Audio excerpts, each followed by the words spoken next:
Hi guys, today's video is about the Pathfinder tool, which is a powerful tool that allows users to manipulate objects to create complex shapes and designs. So let's learn how to use it. To access or show the tool, go to Window and you can find the Pathfinder tool sitting there.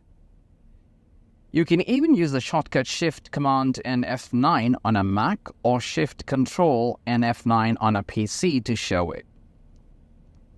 Let's move the panel aside and let's add some shapes to demonstrate the tool.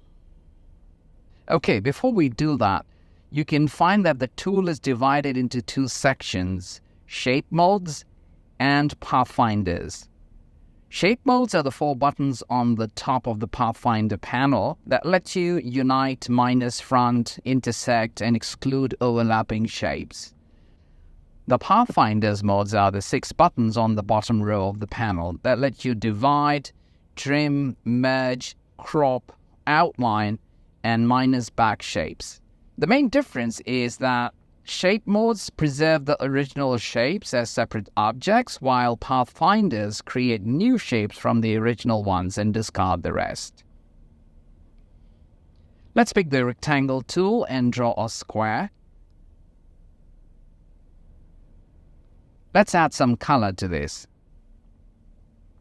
Now, holding Shift and Option on a Mac or Shift and Alt on a PC, drag to the right, which will make another copy of this square. Now let's change the color of this square to something else. Alright, now let's move this square to the one on the left so that part of it is overlapping. Now select both the squares and click the first option here, which is Unite. So what it does is it joins both the shapes, and the color of the object that was on the top is inherited by the new object. Now let's say I want the united object to have the color of the object on the left. So let's first undo the last command by hitting Command Z on a Mac or Control Z on a PC. Now let's right click this red object and go to Arrange and select the Bring to Front option, which will bring this shape forward. Now when we select both the objects and hit Unite, you'll find that it takes the color of this object since it was sitting on front. Alright, let's undo the last command by hitting Command Z on a Mac or Control Z on a PC. Let's select both the shapes and hit the minus front option. And you will find it takes away the object on the front, along with the entire overlapped portion that even had some bit of the object in the back. Let's undo the last command again. Select both the objects, and this time hit the intersect option. You'll find that this option creates a new shape from the area where the selected objects overlap. So basically, only the intersecting part or parts of the objects remain. Let's undo the last command once again, and let's move on to the next one. Let's select both the objects, and the next one is Exclude, so click it once. What we find is that this option removes the overlapping area of the selected objects, leaving the non-overlapping parts as separate shapes. To separate them, all you need to do is ungroup them, and you should be able to take them apart.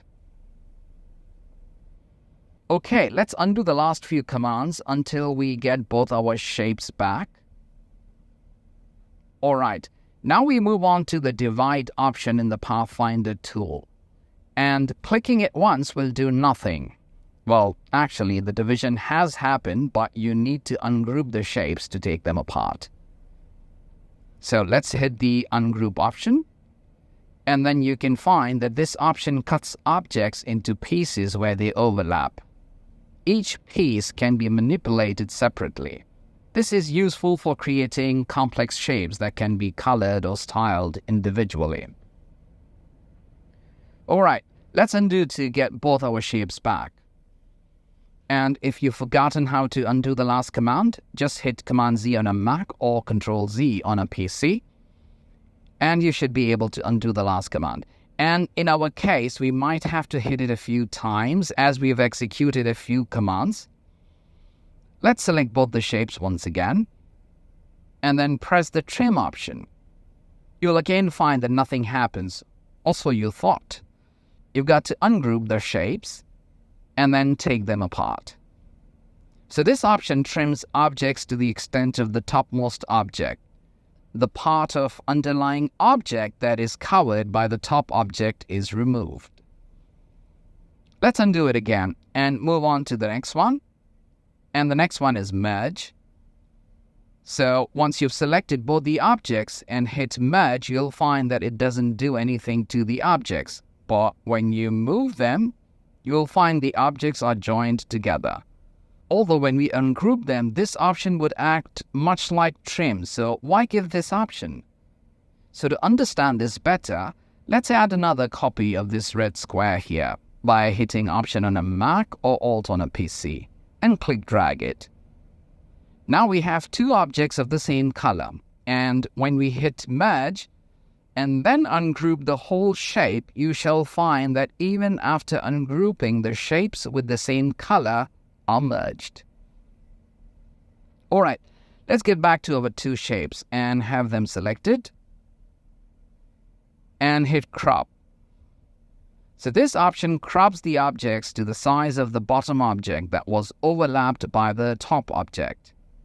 The top object is used as a cropping mask, and only the part of the bottom object that is within the top object's boundaries remains. At the moment, you can find that there is this boundary still showing of the top object, but the moment you hit ungroup, you'll find it gone. Let's get back to our original two shapes. Now let's hit outline. What we find is that it takes away everything, leaving just the outline. If I thicken the stroke size, you should be able to see it better. And when I hit ungroup, I should be able to take these lines apart, as you can see. Let's undo one last time for our last option here. And this option is minus back. And it's self-explanatory, as it does exactly what it says. So once you hit it, the area of the bottom shape that overlaps with the top shape is cut out from the top shape.